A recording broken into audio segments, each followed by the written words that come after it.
BRS వైపు మళ్ళీ మొగ్గు చూపడానికి కారణం ఏంటంటే 10 ఏళ్ళు కేసీఆర్ గారు చేసినటువంటి అభివృద్ధి కార్యక్రమాలు కానీ తను ఒక తండ్రిలాగా ఒక మేనమామలాగా ఆడపడుచులకు ఇచ్చినటువంటి వారి అభిమానం కానీ బతుకమ్మ పండుగ కానీ ఇవన్నీ చూసి మళ్ళీ బీఆర్ఎస్ వైపు నెక్స్ట్ వచ్చేది బీఆర్ఎస్ గవర్నమెంటే కాబట్టి ఖచ్చితంగా బీఆర్ఎస్లో జాయినింగ్స్ అనేవి ఉన్నాయి. మన శంషాబాద్ నుంచి కూడా ఇంకా భారీ ఎత్తున జాయినింగ్స్ అనేది జరుగుతున్నాయి.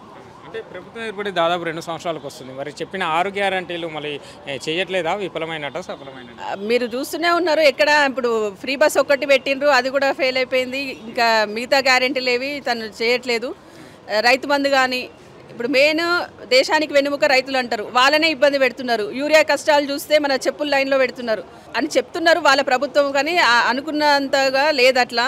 ఇప్పుడు నువ్వు ఏ రైతును కదిలించినా కూడా వాళ్ళు మీకు ఇదే విషయాన్ని చెప్తున్నారు. ఇంకా బతుకమ్మ పండుగ కూడా ఆ విషయంలో కూడా ఫెయిల్ అయినరు, రైతుల విషయంలో ఫెయిల్ అయినరు. హైడ్రా విషయానికి వస్తే పేదవాళ్ళని ఇబ్బంది పెడుతున్నారు తప్ప ఇక మిగతా వాళ్ళని వాళ్ళ జోలికి వెళ్ళట్లేదు.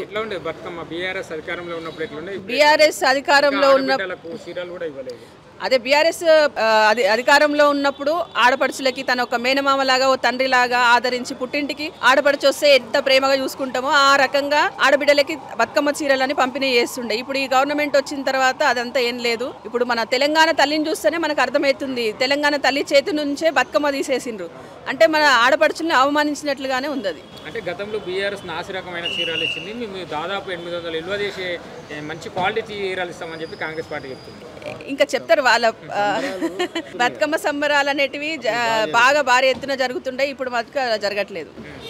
మరో కొన్ని రోజుల్లో స్థానిక సంస్థల ఎన్నికలు కూడా రాబోతున్నాయి. ఎలా ఉండవు? స్థానిక సంస్థల ఎన్నికలు పెట్టడానికి కూడా వాళ్ళు భయపడుతున్నారు. ఇంకా గెలిచేది పక్కన పెడితే స్థానిక సంస్థలే ఇప్పుడు 18 నెలల నుంచి 18 మంత్స్ నుంచి సర్పంచ్ లేక ఇబ్బంది పడుతున్నారు. మనం ఏదైనా కావాలంటే ఊర్లో ఒక ఇబ్బంది వస్తే సర్పంచ్ దగ్గరికి వెళ్తాం, వాళ్ళే లేకపోతే డైరెక్ట్ సీఎంతో అయితే వెళ్ళి మాట్లాడలేరు కదా. ప్రతి ఒక్కరు సామాన్య జనాలు చాలా ఇబ్బంది పడుతున్నారు.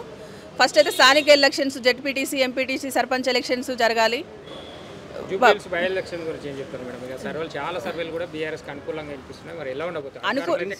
ఆల్రెడీ సిట్టింగ్ సీట్ కాబట్టి తప్పకుండా అక్కడ బీఆర్ఎస్ విజయం సాధిస్తుంది, ఘన విజయం సాధిస్తుంది బీఆర్ఎస్.